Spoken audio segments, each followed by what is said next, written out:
Morning बच्चों, आज हम निबंध पढ़ते हैं। पुरुष प्रधान समाज में नारी का संघर्ष, घर परिवार की सीमाओं से बाहर नई चुनौतियां, विविध अनेक क्षेत्रों में नारी योगदान दे रही है। नारी और नौकरी, दोहरी भूमिका कितनी संभव, कितनी जरूरी। पक्ष और विपक्ष में विचार। तो चलिए शुरू करते हैं। सृष्टि।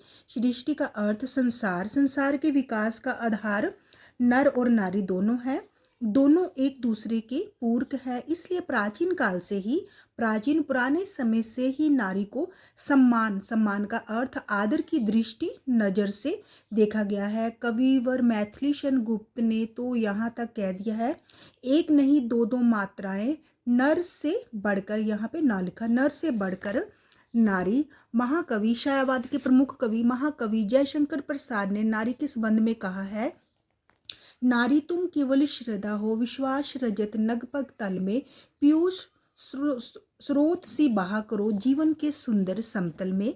तो फर्स्ट पॉइंट, नारी प्रकृति का एक वरदान है। भारतीय संस्कृति में नारी मानव जीवन में बहने वाली अमृत सलीला।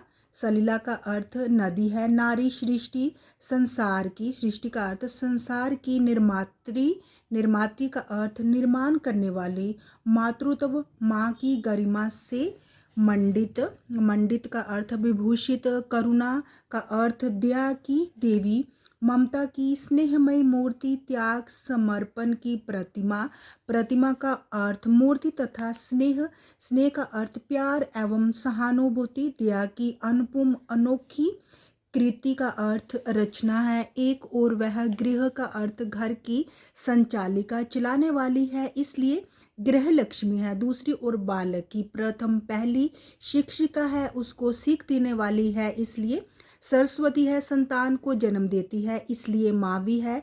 नारी के इन गुणों के कारण कहा गया है, यत्र नार्यस्तु पूज्यन्ते रमन्ते तत्र देवता। जहाँ नारियों की पूजा होती है वहाँ पे देवता निवास करते हैं। भारतीय हिंदू धर्म में नारी को पुरुष से भी अधिक महत्व दिया गया है।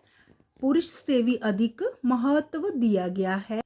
प्राचीन युग की नारी जीवन के सभी महत्वपूर्ण क्षेत्रों में पुरुष के साथ कंधे से कंधा मिलाकर ही चलती थी। धर्म के क्षेत्र में मदालसा, समाज के क्षेत्र में सीता और प्रेम के क्षेत्र में राधा के नाम से प्रसिद्ध थी। इसलिए उसी नारी ने एक अशिक्षित एवं मूढ़ का अर्थ मूर्ख व्यक्ति को महाकवि कालिदास बनाया, और सब उसी ने भोगी तुलसी को लोकनायक तुलसीदास का पद दिया। उसी नारी ने सुनीति बनकर अपने तिरस्कृत त्यागे हुए पुत्र ध्रुव को गगन आकाश के चमकते हुए नक्षत्र तारे के रूप में अमर किया। उसी ने जीजाबाई बनकर अपने भोले शिवा को वीर शिवाजी के नाम से प्रसिद्ध किया, और उसी ने पुतली बाई का रूप धारण कर अपने प्यारे सपूत मोहनदास करमचंद गांधी को भारतीय संस्कृति का उपदेश देकर महात्मा और बाबू जैसी पवित्र उपाधियों से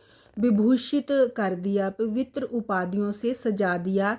देवासुर संग्राम। संग्राम का अर्थ युद्ध में राजा दशरथ को ककेई के रण कौशल रण में युद्ध में कुशलता ने ही विजयी बनाया था। जीवन का कौन सा क्षेत्र है जिसमें नारी ने पुरुष से बढ़कर कार्य काम करके नहीं दिखाया। मध्य युग में धीरे धीरे नारी की दशा में बदलाव आने लगा। बड़े खेद दुख का विषय है कि वही नारी परिस्थितियों के थपेड़े खाकर सबला से मजबूत, सबला का अर्थ ताकतवर से अबला, कमजोर, गृह लक्ष्मी से दासी, सहचरी का अर्थ साथ चलने वाली से अनुचरी का अर्थ पीछे चलने वाली, पवित्रता से रमणी और अर्धांगिनी से वासना की मूर्ति बनती चलेगी। इससे नारी की अपनी अदूरदर्शिता कही या पुरुषों का अपेक्षा भाव, पर इस बात से इनकार नहीं किया जा सकता कि जो नारी कभी ऊंचे सिंहासन पर विराजमान थी, वही नारी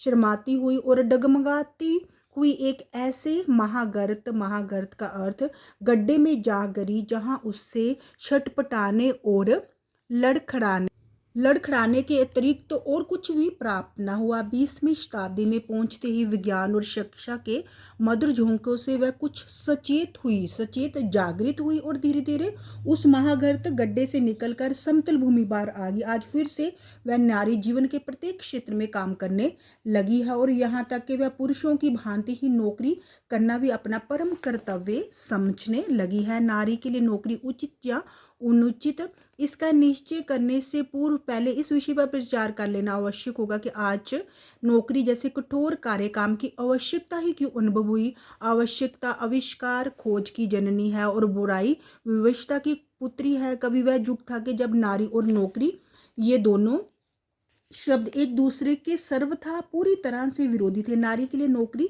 चंद्रमा में कलंक के समान और फूल में कांटे के समान समझी जाती थी। कहाँ नारी जैसी कोमल वस्तु और कहाँ नौकरी जैसा कठोर कठिन कार्य काम। पर विज्ञान और शिक्षा के प्रभाव ने जहाँ नारी की तंद्रा का अर्थ हल्की नींद या नींद का झोंका, नारी की तंद्रा को भंग करके उसकी आंखें खोल दी, वहाँ उसकी आंखों में एक ऐसा नशा उत्पन्न कर दिया जिससे मदांत का अर्थ नशे में अंधी होकर वह ऐसे कार्य करने पर भी विवश हो गई जो उसके लिए अधिक शोभादायक नहीं थे। उसने शिक्षित होकर समझा कि मैं आर्थिक क्षेत्र में पुरुष की पराधीनता बनकर क्यों रहूं,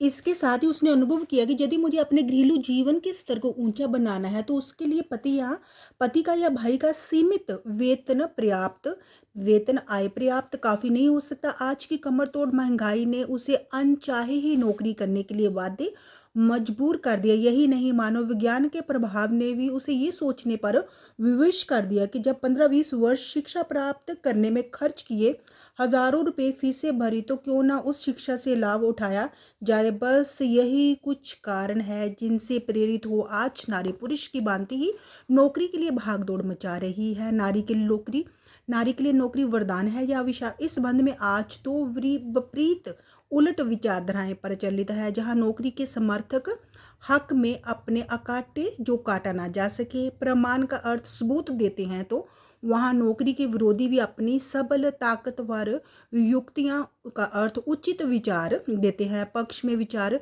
नौकरी के समर्थकों का कथन है कि नारी की बुद्धि पुरुष से भी अधिक तीव्र तेज होती है, उसमें स्फूर्ति तथा कार्य काम करने की लगन भी पुरुष से अधिक है। वह घर के कार्यों की भांति ही बाहर के कार्यों को भी सुंदरतापूर्वक कर सकती है। इसके साथ ही जहां वह केवल घरेलू वातावरण तक ही सीमित रहती है, तो वहां नौकरी करने से वह बाहर के लोक व्यवहार में भी निपुण कुशल हो जाएगी, जिससे उसके ज्ञान में वृद्धि होगी और अपनी संतान को भी बहुत कुछ समझा सकेगी। यही नहीं, यदि नारी भी पुरुष की भांति कुछ कमाकर घर में लाएगी तो घर की आर्थिक स्थिति भी मजबूत होगी और पति पत्नी दोनों मिलकर कमर तोड़ महंगाई का भी डट कर मुकाबला कर सकेंगे। नौकरी करने से पति की पत्नी पर श्रद्धा रहेगी, पति पत्नी का सम्मान करेगा और पत्नी भी अपनी आत्महीनता की मैं कुछ नहीं कर रही हूँ, और पत्नी भी अपनी आत्महीनता की भावना को छोड़कर बड़े स्वाभिमान के साथ पुरुष को अपनी सम्मति का अर्थ राय दे सकेगी। परिवार का जीवन स्तर ऊंचा होगा, संतान पर अच्छा प्रभाव पड़ेगा, शिक्षा और समय सार्थक होंगे, पड़ोस और समाज के लोग भी उसे आदर की दृष्टि से देखेंगे। विपक्ष में कथन इसके विपरीत नौकरी के विरोधियों का कथन है कि ईश्वर ने नारी को केवल गृहिणी के रूप में ही उत्पन्न किया है। जिस तरह पुरुष नारी का काम करता हुआ शोभा नहीं देता, उसी तरह नारी के लिए नौकरी उचित नहीं जंचती। यदि वह नौकरी करके थकी मांदी शाम को वापस आती है तो कभी भी घरेलू कामों में ज्यादा रुचि नहीं ले सकेगी। मातृत्व काल के संकट कामकाजी नारी को सबसे बड़ा संकट तब झेलना पड़ता है जब वह मां बनती है। इस महत्वपूर्ण दायित्व के लिए उसे केवल 4-6 महीने की छुट्टियां मिलती है, जबकि उसके बच्चे के पालन पोषण के लिए उसे अनेक वर्षों की आवश्यकता होती है। सच मायनों में नवजात शिशु और मां दोनों नौकरी के के पहिए के नीचे कुचले जाते हैं। दोनों को एक दूसरे की सख्त जरूरत होती है, परंतु नौकरी के चलते उन्हें अनचाहे समझौते करने पड़ते हैं। बच्चों को शिशु गृहों में रखना पड़ता है। नारी के कामकाज की सबसे बड़ी कीमत बच्चों को, यहाँ पे को आएगा, बच्चों को चुकानी पड़ती है। और स्वयं अपने आप नारी को भी कार्यालय में आने वाली बाधाएं का अर्थ रुकावटें। नारी माँ बनते ही घर गृहस्थी और बाल बच्चों को प्राथमिकता का अर्थ प्रथम स्थान देने लगती है। परिणाम स्वरूप उसका ध्यान अपने कामकाज, व्यवसाय और नौकरी से हटने लगता है। प्राइवेट नौकरी पर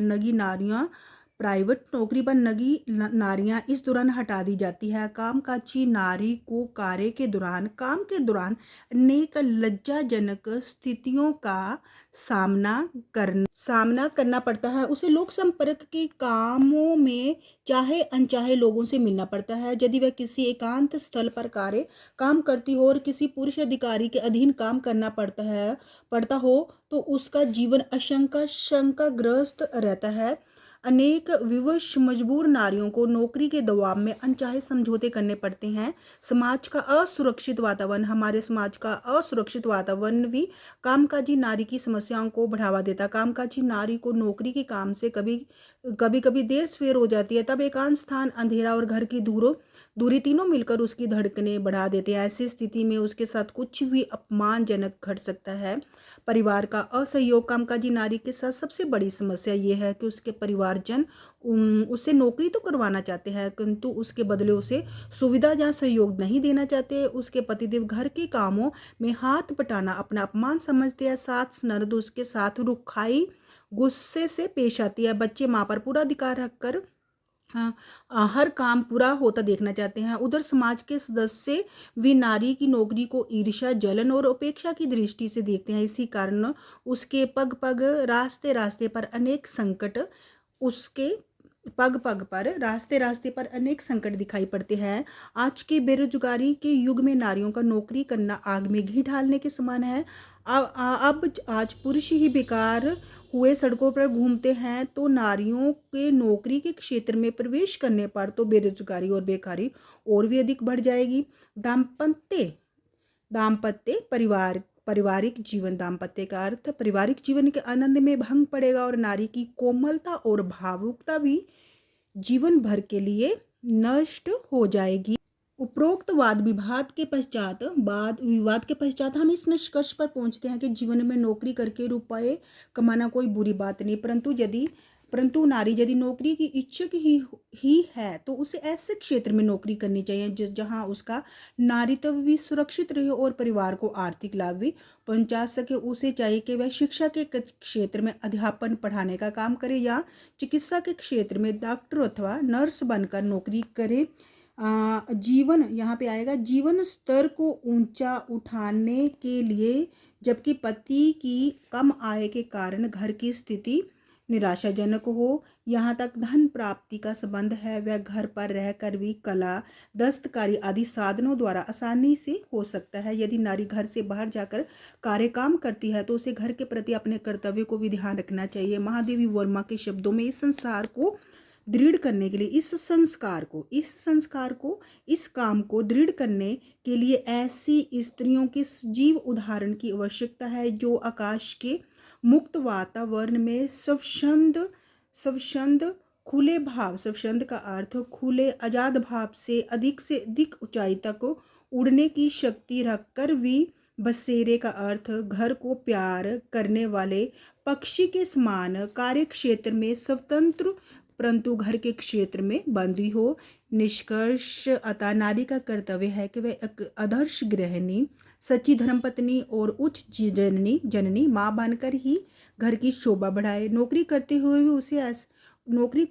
भी उसे अपने पति के तथा बच्चों के जीवन निर्माण में ही लगा रहना चाहिए। तो मैंने इजी लैंग्वेज में लिखा है। तो बच्चों अगर आपको मेरी वीडियो अच्छी लगी हो तो प्लीज़ इसे लाइक, शेयर और सब्सक्राइब अवश्य कीजिए। धन्यवाद।